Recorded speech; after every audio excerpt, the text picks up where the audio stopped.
Hi விவஸ்.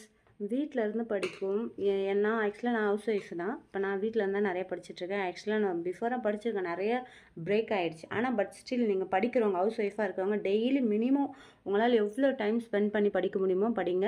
ஆக்சுவலாக உங்களுடைய target வந்து குரூப் ஒன்றுக்கு தான் இருக்கணும். ஏன்னா குரூப் ஒன்று வச்சிங்கன்னா தான் குரூப் 2 குரூப் 4 மற்ற எக்ஸாமுக்கெலாம் ஈஸியாக உங்களால் வந்து அட்டம் பண்ண முடியும். ஏன்னா இது வந்து ஓவராலாக எல்லாமே கவர் ஆகிடும்.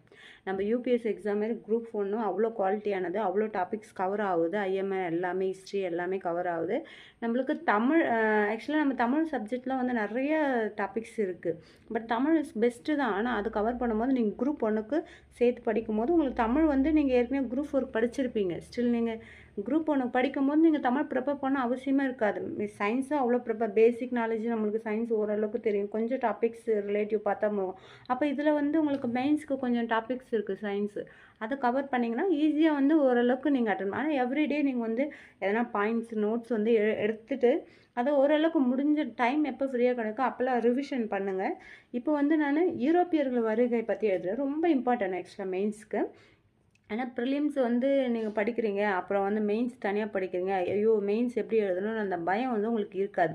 ஸ்டார்டிங்லேயே வந்து நீங்கள் மெயின்ஸ்க்கு நோட்ஸ் எடுத்து ப்ரிப்பேர் பண்ணும்போது இது உங்களுக்கு ரொம்ப யூஸ்ஃபுல்லாக இருக்கும். ஏன்னா ப்ரிலிம்ஸ்க்கு இந்த கான்செப்டில் எல்லாமே வருது. இந்த இயர்ஸ் எல்லாமே வருது. அவங்களோட ஹிஸ்ட்ரி எல்லாமே வரும்போது உங்களுக்கு மிடில் ஏஜை பற்றி தானே இது வருது, மாடர்ன் ஹிஸ்ட்ரியை பற்றி தானே இது கவர் ஆகுது. அப்போ இது உங்களுக்கு ஈஸியாக இருக்கும்.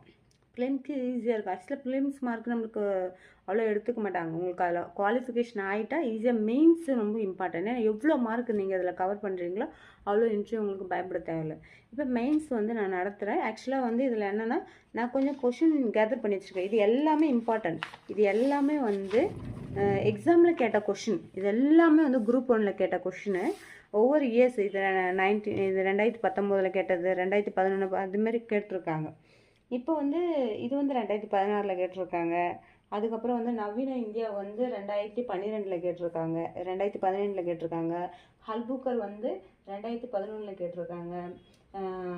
ஆங்கிலேய கிழக்கிந்திய கம்பெனியை பற்றி துவங்கப்பட்ட ஆண்டு வந்து 2008 கேட்டிருக்காங்க. அப்போது இது எல்லாமே கேட்டிருக்காங்க. இன்னும் எக்ஸ்ட்ரா வந்து நான் கைடு நோட்ஸ் எடுத்ததுலேருந்து உங்களுக்கு கொடுக்குறேன். எக்ஸ்ட்ரா ஃபர்ஸ்ட் ஆஃப் ஆல் இப்போ ரொம்ப இம்பார்ட்டன்ட். ஃபஸ்ட்டு ஒரு ஆர்டராக போகணுன்னா நம்மளுக்கு ஆதாரங்கள் என்னென்னா இவங்களுடைய நவீன இந்தியாவின் வரலாற்று ஆதாரங்கள் குறித்து. நவீன இந்தியாவின் என்ன, ஓரளவுக்கு நம்ம பழமையிலேருந்து கொஞ்சம் கொஞ்சமாக இம்ப்ரூவ்மெண்ட் ஆகி வரும்போது, அப்போ இந்த யூரோப்பியர்கள் வந்ததுக்கப்புறம் தான் கொஞ்சம் நாலேஜ், ஓரளவுக்கு கல்ச்சர் எல்லாமே டிஃப்ரென்ஸாக மாறிட்டு வருது.